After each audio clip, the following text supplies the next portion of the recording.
السلام علیکم، welcome back to my channel. آج ایک نئی ویڈیو کے ساتھ آپ کی خدمت میں حاضر ہوں۔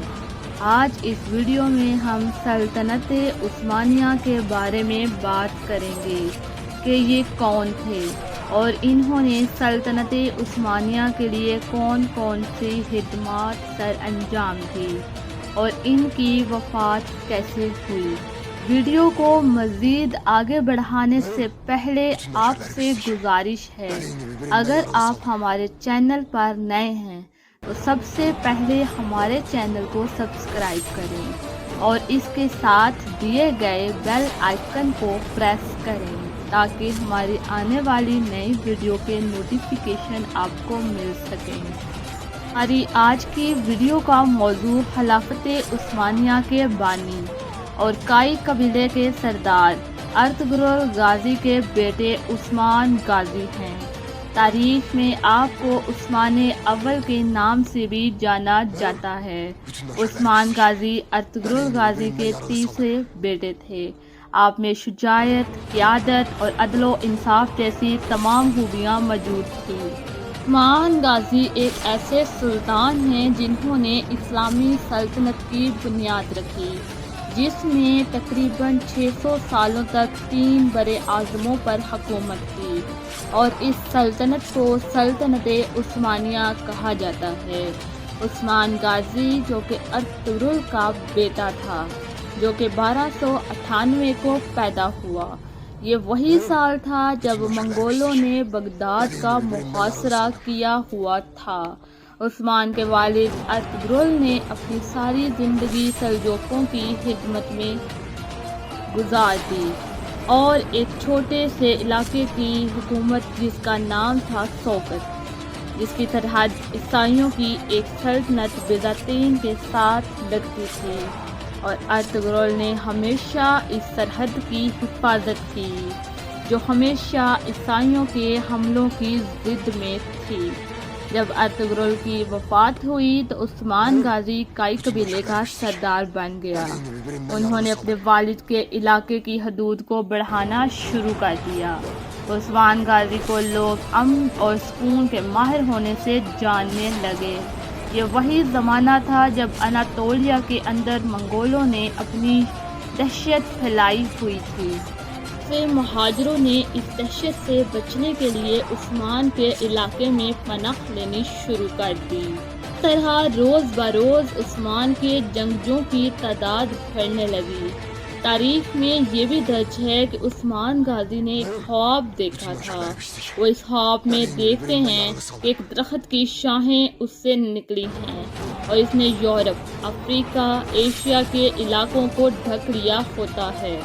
ایک ہوا چلتی ہے جس میں درخت کے پتوں کا رخ قسطنطنیہ کی طرف ہو جاتا ہے۔ تاریخ کے مطابق اس خواب کو بہت اہمیت دی گئی تھی۔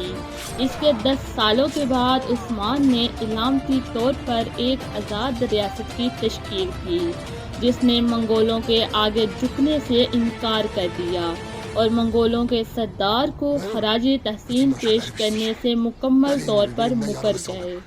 اس کے بعد عثمان نے اپنا رخ بازنطینی علاقوں کی طرف کر لیا۔ بازنطینی علاقوں کی طرف رخ کرنے کی بہت سی وجوہات تھیں۔ اس کے بعد عثمان کی فوج نے 4 مشہور قلعوں پر حملہ کیا اور ان سب پر قبضہ کر لیا۔ 1288 کے بعد عثمان غازی نے اور بہت سے علاقوں پر قبضہ کر لیا اور اپنی سلطنت کو اور وسیع کر لیا۔ عثمان غازی بچپن سے ہی بہادر تھے۔ اگر ان کی بچپن کی بات کی جائے تو 1281 تک اپنے والد ارطغرل کے ساتھ بہت سی جنگوں میں شرکت کی۔ پھر ان کے والد کی وفات کے بعد عثمان کو اپنے علاقے میں اپنا سکہ جاری کرنے کی اجازت دے دی گئی۔ 1299 میں سلطان عثمان نے اپنی خود مختار حکومت کا اعلان کیا۔ 1300 میں سلجوقیوں کا خاتمہ ہو گیا اور عثمان بالکل آزاد تھا۔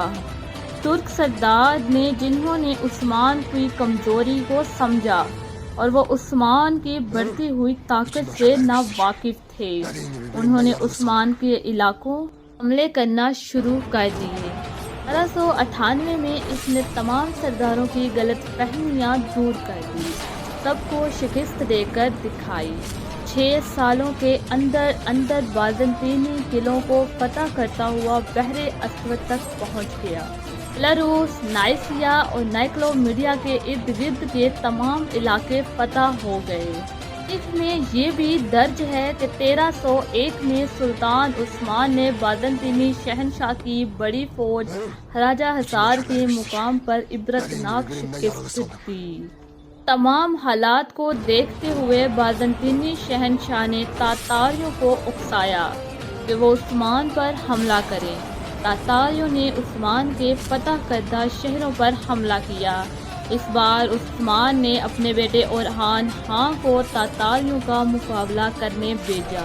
اورحان نے تاتاریوں کو سخت شکست دی۔ اس حملے کے بعد بازنطینیوں کے ساتھ ساتھ عثمان کے سبھی دشمنوں کی امیدیں ٹوٹ گئی۔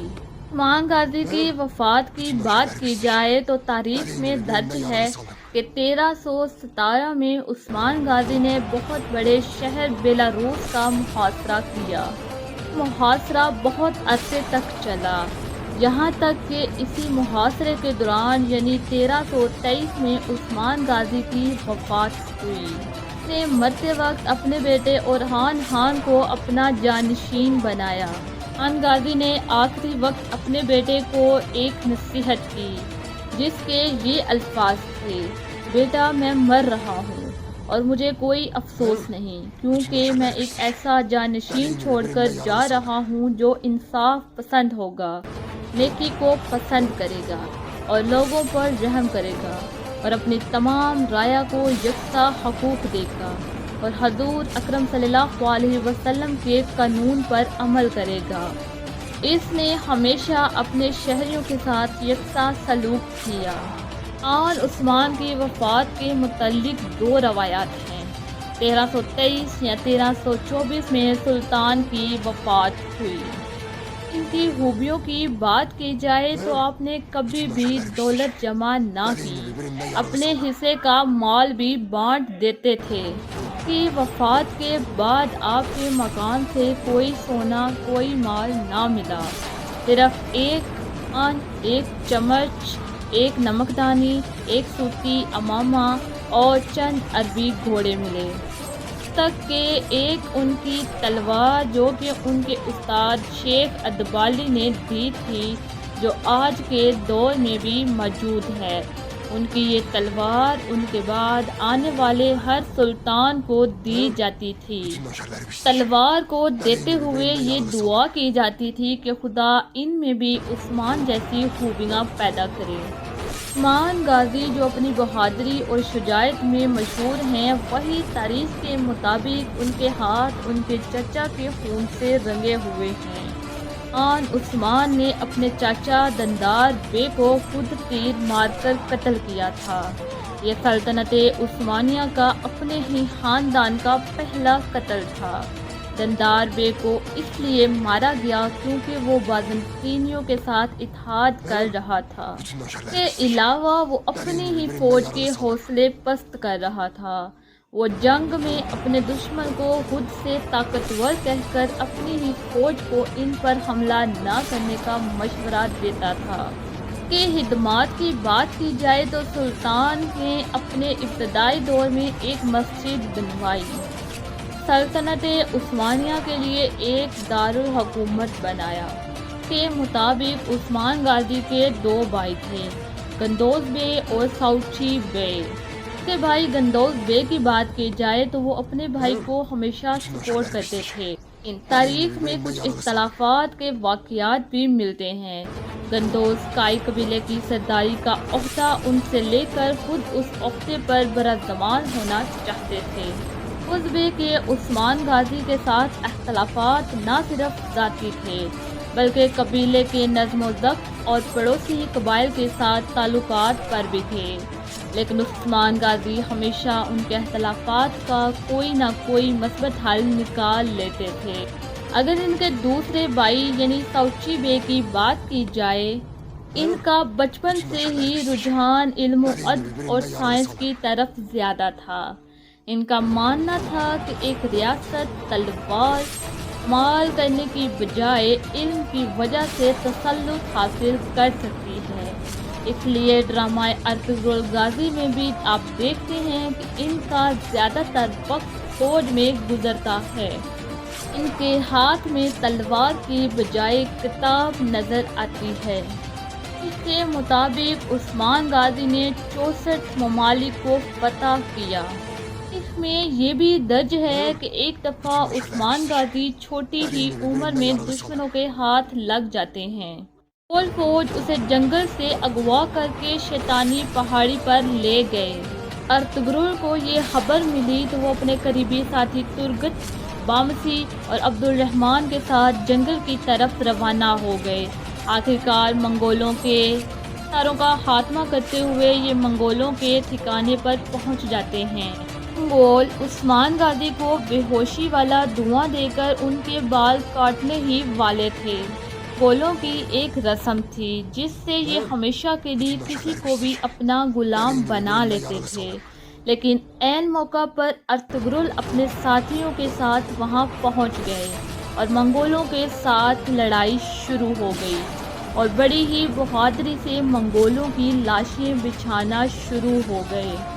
لڑائی میں منگولوں کی تعداد زیادہ تھی، لیکن پھر بھی انہوں نے اپنی ہمت نہ ہاری اور سب کو موت کے گھاٹ اتار دیتے ہیں۔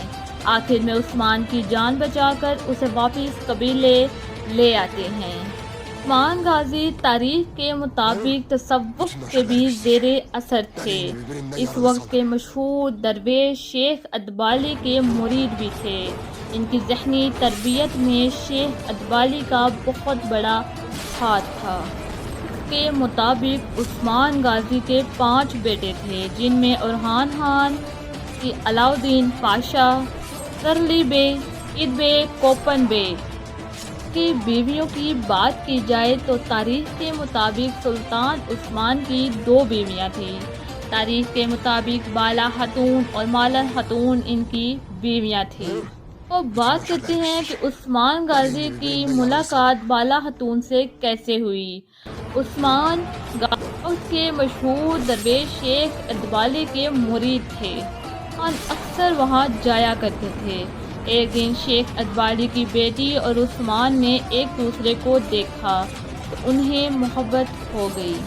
عثمان غازی نے شیخ ادبالی سے ان کی بیٹی سے شادی کرنے کی خواہش ظاہر کی، لیکن شیخ ادبالی نے منع کر دیا۔ انکار کرنے کی یہ تھی وجہ کہ ہماری عثمان کے ساتھ برابری نہیں۔ پھر بھی ان کی خدمت میں جاتے رہے، فیض حاصل کرتے رہے۔ خاتون انتہائی خوبصورت فتن تھی، اس لیے ترک سردار جو طاقت اور وجاہت میں عثمان سے بھی اوپر تھے، خاتون سے شادی کرنا چاہتے تھے، لیکن اقبال ادبانی نے صاف انکار کر دیا۔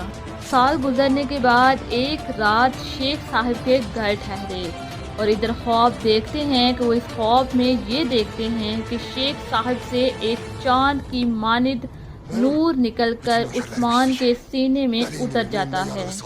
یہ ایک درخت نکلتا ہے، اس درخت کی شاخیں چاروں طرف پھیل جاتی ہیں، یہ نیچے لوگ پھرتے ہیں، کچھ لوگ ٹھہرتے ہیں اور آرام کرتے ہیں اور پرندے پانی پیتے ہیں۔ نیند سے بیدار ہونے کے بعد وہ اس خواب کا ذکر شیخ صاحب سے کرتے ہیں۔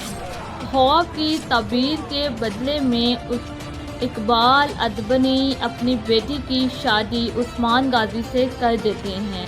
خاتون سے عثمان غازی کی کوئی بھی اولاد نہیں ہوتی۔ کی وجہ سے بالا خاتون عثمان غازی کو دوسری شادی کرنے پر مجبور کرتی ہیں۔ کے مطابق اناطولیہ کے ایک چھوٹے سے معزز شخص عبدالعزیز کی بیٹی مالن خاتون سے ان کی دوسری شادی ہوتی ہے، اس سے عثمان غازی کی اولاد ہوتی ہے، لیکن تاریخ کے مطابق بعد میں بالا خاتون سے بھی ان کی اولاد ہوتی ہے۔ چاہتی ہوں کہ آپ کو ہماری ویڈیو پسند آئی ہوگی۔ Thanks for watching this video. دوستو تاریخ میں یہ بھی درج ہے ارطغرل کا یہ بیٹا یعنی عثمان غازی بھیڑیا دوسرے بھیڑیوں سے بالکل مختلف ہوتا ہے۔ اوغوز اس بھیڑیے کے بارے میں کہتے ہیں کہ یہ 1000 سال میں ایک بار آتا ہے اور جھنڈا بناتا ہے، اتحاد، طاقت اور روایات لاتا ہے۔